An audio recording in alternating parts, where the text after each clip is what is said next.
வெற்றிவேல் முருகருக்கு அரோஹரா. அஞ்சு முகம் தோன்றின் ஆறுமுகம் தோன்றும் வெஞ்சமெரில் அஞ்சேனென வேல் தோன்றும் நெஞ்சில் ஒரு கால் நினைக்கில் இரு காலும் தோன்றும் முருகா என்று ஓதுவார் முன். சண்முக கடவுள் போற்றி சரவண துதித்தாய் போற்றி கண்மணி முருகா போற்றி கார்த்திகை பாலா போற்றி தன்மலர் கடம்ப மாலை தாங்கிய தோளா போற்றி விண்மதி முகத்தால் வள்ளி வேலவா போற்றி போற்றி. அனைத்து முருக பக்தர்களுக்கும் என்னுடைய வணக்கம்.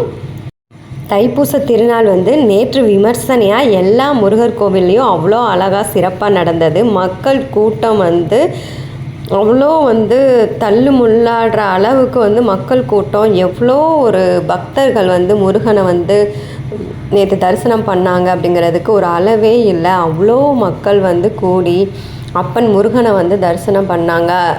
சும்மா வரலைங்க, நிறைய பேர் வேலை அழகு குட்டி காவடி எடுத்து முட்டி போட்டு அந்த படியெல்லாம் ஏறி நேற்று நான் கண்ட காட்சிகள்லாம் அதெல்லாம் பார்க்குறதுக்கே ஒரு புண்ணியம் செஞ்சுருக்கணும் அப்படின்னு தான் சொல்லுவேன். இந்த குன்றத்தூரில் அவ்வளோ பேர் அவ்வளோ பிரார்த்தனைகளோடு அவ்வளோ மனம் உருகி அரோகரா அரோகரா அரோகரா கோஷம் அந்த வானையே பிளந்துட்டு போயிடும் போல் அவ்வளோ ஒரு சத்தத்தோட முருக பக்தர்கள் தைப்பூச திருநாளை கொண்டாடி தீர்த்துட்டாங்க. அவ்வளோ ஒரு சிறப்பாக இருந்துச்சு. நேற்று மறக்கவே முடியாத ஒரு நாளாக தான் நேற்று இருந்தது. அதில் ஒரு முக்கியமான ஒரு விஷயம் உங்கள்கிட்ட ஷேர் பண்ணணும்னு நினச்சேன். ஒரு பாட்டிமா, வயசான பாட்டிமா என்ன பண்ணுறாங்க, கீழே அந்த குன்றத்தூர் மலையில் கீழே இருக்க படியிலிருந்து மொட்டி போட்டு அப்படியே ஏறி வந்துட்டு இருந்தாங்க மேலே. அவ்வளோ ஒரு முருகரோட நம்பிக்கையாக முருகரோட நாமங்கள் சொல்லிகிட்டே அவங்க வந்தது எவ்வளோ ஒரு நம்மளாம் இப்போ என்ன செஞ்சிட்டோம் முருகருக்காக அப்படிங்கிற மாதிரி ஒரு எண்ணம் எனக்குள்ளே தோன்றுச்சு. அது மட்டும் இல்லைங்க, அந்த முருகர் பார்க்குறதுக்கான அந்த க்யூ இருக்குது பார்த்திங்களா, அது குன்றத்தூர் பஸ் ஸ்டாண்ட் அளவுக்கு அவ்வளோ பெரிய நீளமான க்யூவில் மக்கள் நின்று அந்த வெயில்லையும் பார்க்காம அவ்வளோ பேர் நின்று முருகரை தரிசனம் பண்ணிவிட்டு நேற்று போனாங்க. அவ்வளோ ஒரு சிறப்பாக இருந்துச்சு. நேற்று நாங்கள் பாத யாத்திரை போனோம். அதுவும் ரொம்ப சூப்பராக நாங்கள் நல்லா முருகர் பாடல்லாம் பாடிட்டே அந்த அந்த மலையை பார்த்தோன்னே எங்களுக்குள்ளே ஒரு எனர்ஜி வந்தது பாருங்கள். அவ்வளோ கடன்னு நடந்து போனோம். எங்களால் முடிஞ்சதா முருகர் தான் அதை எங்களை நடத்தி கூட்டு போனார். சின்ன குழந்தையிலேருந்து எல்லாருமே நேற்று நடந்து போனோம். அதுவே ஒரு பெரிய பாக்கியம். முருகர் எங்களுக்கு கொடுத்த பாக்கியமாக நான் நினைக்கிறேன். ஸோ இந்த தமிழ் கடவுள் சேனலை முதல் முறையாக பார்க்குறதா இருந்தால் சப்ஸ்கிரைப் பண்ணிவிட்டு வீடியோ பாருங்கள். இன்றைக்கி வீடியோ ரொம்ப முக்கியமான வீடியோ. இன்றைக்கி காலையில் நான் எழுந்திருந்தனையும் இந்த வீடியோ போடணும் அப்படிங்கிற என்னோட மனசுலேருந்து ஒரு இன்ட்யூஷன் வந்தது. அதை தான் நான் அவங்க கூட ஷேர் பண்ணிக்கிறேன். தைப்பூசத்துக்காக 48 நாள் விரதம் இருந்திருப்பீங்க. சில பேர் 11 நாள் விரதம் இருந்திருப்பீங்க. சில பேர் 6 நாள், சில பேர் 1 நாள், இந்த மாதிரி விரதமெல்லாம் இருந்துட்டு வந்திருப்பீங்க. விரதம் இருந்த அனைத்து முருக பக்தர்களுக்கும் முருகர் ஏதாவது ஒரு ரூபத்தில் உங்களுக்கு காட்சி கொடுத்துருப்பாரு. நீங்கள் விரதம் இருந்த இத்தனை நாட்களில் ஏதாவது ஒரு நாள் உங்களுக்கு காட்சி கொடுத்துருப்பாரு. அது சந்தேகமே கிடையாது. சில பேருக்கு கனவில், சில பேருக்கு அடிக்கடி அவரோட உருவப்படமே அடிக்கடி வரும். சில பேர் கண்ணை மூடி உட்காந்துருந்தாலே நம்ம முருகா முருகா முருகான்னு சொல்லி முருகனே நினைத்திட்டு இருக்கனால முருகனோட அந்த திரு உருவம் நம்ம மனசுக்குள்ளே நிறைஞ்சு இருந்திருக்கும். ஸோ இது இந்த 48 நாள் விரதம் நேற்று முடிச்சிட்டோம். இது ஒரு முடிவல்ல, இது ஒரு ஆரம்பம். முதன்முறையாக 48 நாள் விரதம் இருந்த முருகர் யுகத்தில் முருக பக்தர்களோட ஐக்கியமாக இருக்கீங்க. நீங்களாக முருகரை வழிபடணும் அப்படின்னு நினைத்து நம்ம எதுவுமே செய்ய முடியாது. முருகர் நினைத்தால் மட்டுமே முருகரை வழிபாட்டை நம்மளால் ஆரம்பிக்க முடியும். இப்படி 48 நாள் தொடர்ந்து நம்மளால் விரதம் இருக்க முடியும் அப்படிங்கிறத நம்ம நிரூபிச்சிட்டோன்னா முருகர் அவரோட நம்மளை ஐக்கியம் பண்ணிடுவார். அவரோட திருவடிகளில் நம்மளை சேர்த்துருவார். இதுதான் இந்த 48 நாள் விரதத்தோட ஒரு சூட்சமம். அந்த 48 நாள் விரதம் ஒருத்தனால் இருக்க முடியும். ஒரு முருகரை நினைத்து நம்ம 48 நாளும் விரதம் இருக்கும்போது முருகா முருகா முருகா என நாமங்களை சொல்லிக்கிட்டே இருக்கும்போது முருகர் நம்மளுக்குள்ளே வந்துடுவார். அவர் வந்த பிறகு நம்ம என்ன ஆயிடுவோம், நம்மளே புனிதமாயிருவோம். அவர் காலடியில் நம்ம போய் சேர்ந்துட்டோம். ஸோ இனி அடுத்து நம்ம என்ன செய்யணும், அது நம்ம முடிவு பண்ணுறதில்ல, முருக கடவுளே வந்து நம்மளை வழி நடத்தி செல்வார். அவர் என்ன சொல்கிறாரோ அதை நம்ம செஞ்சால் போகிறோம். இனி நம்மளோட லைஃப்பும் வந்து வேறு மாதிரி இருக்கும். இது வரைக்கும் வந்த நம்மளுடைய வாழ்க்கை பயணம் வேறு. இனி வந்து முருக வழிபாட்டுக்கு வந்த பிறகு நம்மளோட வாழ்க்கைங்கிறது மாறிடும். நீங்கள் வந்து முருகரால் தேர்ந்தெடுக்கப்பட்டீங்க அப்படின்னா உங்களுக்கு வந்து சொல்கிற குணாதிசயங்கள்லாம் இருக்கும். நீங்கள் கரெக்டாக நோட் பண்ணி பார்த்தீங்கன்னா உங்களுக்கு தெரியும். இந்த மாதிரி குணாதிசயங்கள் இருந்தனால தான் நீங்கள் வந்து முருக வழிபாட்டுக்கு வந்திருக்கீங்க. இனிமேல் நீங்கள் என்ன செய்யணும் அப்படிங்கிறதையும் இந்த வீடியோவில் நான் சொல்கிறேன். கவனமாக வந்து கேளுங்க. அதுக்கு உங்களுக்கு வந்து என்ன தோணுன்னா, நீங்கள் வந்து ஒரு உயரிய நோக்கத்திற்காக தான் பிறந்திருக்கீங்க அப்படிங்கிற ஒரு எண்ணம் உங்களுக்குள்ளே இருக்கும். இந்த பூமிக்கு நம்ம பிறந்ததுக்கே ஒரு காரணம் இருக்கும். காரணத்துக்காக தான் நம்ம பிறந்திருக்கோம் அப்படிங்கிற எண்ணம் வந்து உங்களுக்கு தன்னாலவே தோன்றியிருக்கும். ரெண்டாவது பார்த்திங்கன்னா, நீங்கள் வந்து உங்களோட விழிப்புணர்வு நிலை மற்றவங்களோட அதிகமாகவே இருக்கும். இதனால் வந்து பார்த்திங்கன்னா அந்த விழிப்புணர்வு அடைஞ்சனையுமே உங்களோட லைஃப் ஸ்டைலே மாறி இருக்கும். அதாவது முருக வழிபாட்டுக்கு முன்னாடி இருந்த உங்களோட லைஃப்பும் முருக வழிபாட்டுக்கு பின்னாடி இருக்கிற உங்களோட லைஃப்பும் வேறு மாதிரி இருக்கும். அதாவது விழிப்புணர்வு நிலை அடைந்த பிறகு உங்களோட லைஃப்பில் வந்து நிறைய சேஞ்சஸ் நடந்திருக்கும். சில பேர் வந்து நான்வெஜ்ஜே எடுத்துக்காமல் நான்வெஜ்ஜை வந்து விட்டுருப்பாங்க. சில பேர் யாரை பற்றியும் பொறாமையோடு யார் கூடயும் பழக மாட்டாங்க. இந்த மாதிரி உயரிய எண்ணங்கள் சிந்தனைகள்லாம் வந்து நம்ம மனசில் வரும். இது வந்து நம்ம என்ன பண்ணுவோன்னா, இதை நம்மளோட நிறுத்திக்காமல் மற்றவங்களுக்கும் இந்த விரதங்கள் பற்றி சொல்கிறது, இந்த மாதிரி இருக்கணும் லைஃப்பில், இப்படிலாம் இருந்தால் நல்லது அப்படிங்கிறத நம்மளோட நிற்பாட்டிக்காமல் நம்ம மற்றவங்கள நம்ம சுற்றி இருக்கவங்களுக்கும் நம்ம வந்து அவங்களுக்கு சொல்லிகிட்டே இருப்போம்.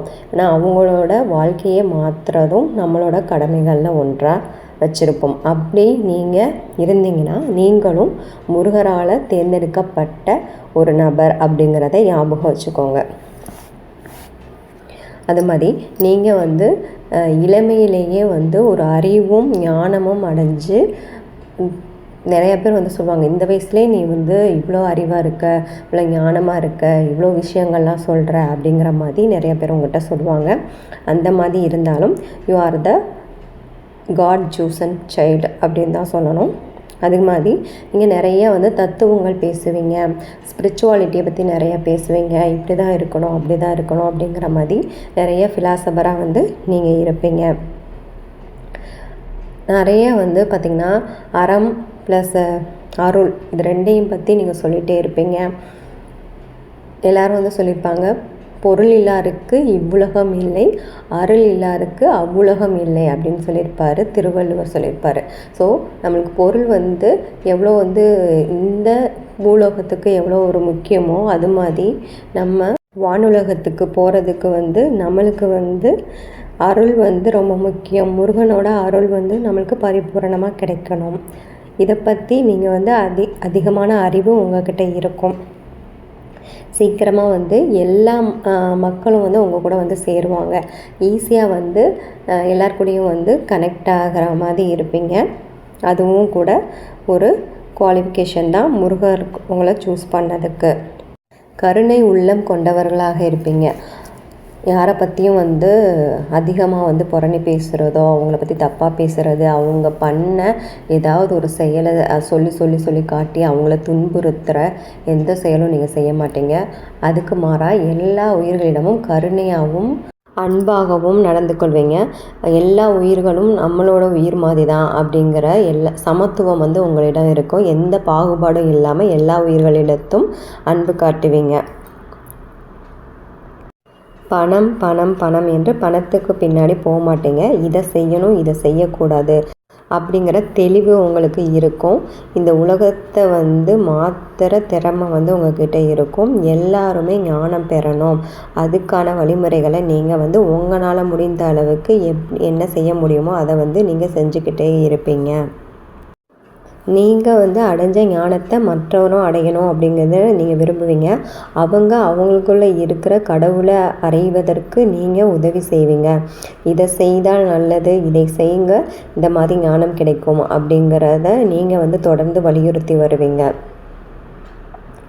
அது மாதிரி நீங்கள் ரொம்ப க்ரியேட்டிவிட்டி உள்ளவராகவும் ரொம்ப பாசிட்டிவ் சிந்தனை உள்ளவராகவும் இருப்பீங்க. உங்களை சுற்றி எப்பயுமே வந்து மகிழ்ச்சியாக வச்சுப்பீங்க. உங்கள் கூட இருக்கிறவங்கள எப்பயும் வந்து சந்தோஷமாகவும் மகிழ்ச்சியாகவும் வச்சுருப்பீங்க. எந்த பாகுபாடும் இல்லாமல் பழகுவீங்க எல்லார் கூடயும். இளம் வயதிலேயே ஒரு அறிவும் தெளிவும் பெற்று நீங்கள் வந்து சிறந்து விளங்குவீங்க. ஆனால் வயது வந்து கம்மியாக இருந்தாலும் உங்களுடைய அனுபவங்கள் வந்து பார்த்திங்கன்னா அதிகமாக இருக்கும். இதற்கு காரணம் என்ன என்று பார்த்தோன்னா, இதுக்கு முன்னாடி இருக்கிற பல ஜென்மங்களில் நீங்கள் பெற்று வந்த அனுபவங்கள் தான் அதுக்கு காரணம் அப்படின்னு சொல்லுவாங்க. அதனால தான் இந்த மாதிரி ஞானமும் அறிவும் உள்ள மக்களை வந்து என்ன அப்படின்னு சொல்லுவாங்கன்னா, அவங்களெல்லாம் ஓல்டு சோல் அப்படின்னு சொல்லி கூப்பிடுறாங்க. இளம் வயதாக இருந்தாலும் உங்களோட அறிவு வந்து பிறர் வியக்கிற வைக்கிற அளவுக்கு இருக்கும். அது வந்து என்னென்னு சொல்கிறதுனா, எங்கள் ஏஜாக இருந்தாலும் உங்களோட சோல் வந்து பார்த்திங்கன்னா ஓல்டு சோலாக இருக்கும். அதாவது பல அனுபவங்களை அடைந்து இந்த பிறவியை வந்து அடைஞ்ச ஒரு சோலால் தான் இந்த மாதிரி விஷயங்கள் ஆன்மீகம் பற்றியும் இந்த மாதிரி ஞானம் எப்படி பெறலாம் அப்படிங்கிற விஷயத்தையும் பற்றியும் மற்றவங்களுக்கு எடுத்து சொல்ல முடியும். ஸோ அந்த சோல் வந்து பார்த்திங்கன்னா பிறவிகள் வந்து பல பிறவிகள் எடுத்து வந்திருக்கும். இப்போ நம்ம புத்தர் எடுத்துக்கிறோம். புத்தர் வந்து நம்ம வந்து முக்தி அடைஞ்சிட்டாரு. நம்மளுக்கான முக்தி அடைவதற்கான வழிகளும் நம்மளுக்கு வந்து சொல்லி கொடுத்துட்டு போயிருக்காரு. அப்போது புத்தருங்கிறது என்னென்னா ஒரு ஓல்டு சோல். ஆனால் வந்து அவர் யங் ஏஜ்லேயே வந்து அவருக்கு வந்துட்டு இந்த மாதிரி ஞானம் கிடச்சிருச்சு. அப்போது அவரோட பிறவிகள் அப்படி எவ்வளோ பிறவிகள் எடுத்தார் அப்படின்னு நம்ம பார்த்தோன்னா 500க்கும் மேற்பட்ட மனித பிறவிகள் எடுத்து வந்து அந்த பிறவியில் தான் அவரோட ஞானம் வந்து கிடச்சிருக்கு. ஸோ ஒவ்வொரு அனுபவங்கள் வந்து இருக்குது. அப்போ வந்து அது ஓல்டு சோல் அப்படின்னு சொல்கிறோம். இதே மாதிரி தான் யங் ஏஜானவங்க வந்து நிறைய வந்து இந்த மாதிரி ஸ்பிரிச்சுவாலிட்டியில் இருக்காங்க அப்படின்னு பார்த்தா, அவர்களுடைய முற்பிறவியெல்லாம் எடுத்து பார்த்தோன்னா அவங்க வந்து அதிலேருந்து நிறைய அனுபவங்களை பெற்று தெளிவு பெற்று வந்திருப்பாங்க. எதுக்காக பிறந்தோம் அப்படிங்கிறத புரிஞ்சுட்டு அந்த வாழ்க்கையை நடத்தியிருப்பாங்க. இப்போ முருக வழிபாடு பண்ணுற எல்லா மனிதர்களுமே பார்த்திங்கன்னா அடுத்த அனுபவ நிலையை அடையிறதுக்காக தான் முருகர் வந்து நம்மளை எல்லாம் சூஸ் பண்ணியிருக்காரு. நம்ம இதுக்கு முன்னாடி எடுத்த பிறவிகளெல்லாம் நம்மளோட அனுபவங்கள் வந்து உயர்ந்த நிலையிலேயே இருந்திருக்கு. அதனால தான் நம்ம இப்போ முருக பக்தராக இருக்கோம். அதனால தான் நான் சொல்கிறேன், நம்ம எல்லாருமே வந்து பார்த்திங்கன்னா முருகரால் தேர்ந்தெடுக்கப்பட்டவர்கள் அப்படின்னு சொல்கிறோம். முருக வழிபாட்டுக்கு முன்பும் முருக வழிபாட்டுக்கு பின்பும் நம்மளோட வாழ்க்கை முறையே வந்து மாறிடும். நம்ம வந்து மற்றவங்கள அணுகிற முறை வந்து மாறும். அன்பாக மாறுவோம். மற்றவங்ககிட்ட பேசுகிறது பொறுமையாகவும் பொறுப்பாகவும் நம்மளோட பேச்சு சிந்தனை நடத்தை எல்லாமே மாறும். நம்மளோட எண்ணம் செயல் சிந்தனை இந்த மூன்றுமே பாசிட்டிவாக மாறும். ஸோ நான் சொன்ன எல்லா குணாதிசயங்களும் உங்கள்கிட்ட இருந்துச்சுன்னா நீங்களும் முருகரால் தேர்ந்தெடுக்கப்பட்டவர் தான் அப்படிங்கிறத மனசில் வச்சுக்கோங்க. இனிமேல் நம்ம என்ன செய்ய போகிறோம் அப்படிங்கிறத முருகர் வழி நடத்தி கொண்டு போவார். இதுக்கு வந்து முக்கியமான காரணம் தியானம் செய்யணும். தியானம் செய்கிறதுனால நம்ம மனசு வந்து பக்குவப்படும். நம்ம மனசில் இருக்க போட்டி பொறாமைகள் கெட்ட எண்ணங்கள் எல்லாம் வந்து வெளியில் போகும். தியானம் பண்ணும்போது பார்த்திங்கன்னா பலவித எண்ணங்கள் நம்மளுக்கு வந்துகிட்டே இருக்கும். இந்த எண்ணங்கள்லாம் என்னென்னா நம்ம மனசுக்குள்ளே இத்தனை வருஷ காலமாக வந்து நம்ம தம் பண்ணி வச்சிட்டு இருந்த அந்த எண்ணங்கள் எல்லாமே வந்து பார்த்திங்கன்னா ஒன்று ஒன்றா ரிலீஸ் ஆகுது. நீங்கள் வந்து ஒன்றுமே செய்ய வேணாம். உங்களோட மூச்சு கவனிங்க. அப்படியே இல்லைன்னா அந்த எண்ணங்களை கவனிங்க. நம்ம எதை பற்றி சிந்திச்சிட்ருக்கோம் அப்படிங்கிறத ஒரு பார்வையாளராக இருந்து அதை வாட்ச் பண்ணிகிட்டே இருங்க.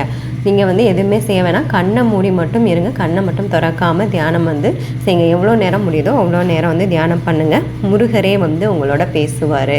இந்த எண்ணங்களெல்லாம் நம்ம அடக்கி நம்ம மனசை ஒருநிலைப்படுத்தின அந்த நாள் வந்து முருகர் வந்து உங்களோட பேசுவார் அப்படிங்கிறத எந்த ஒரு சந்தேகமும் கிடையாது.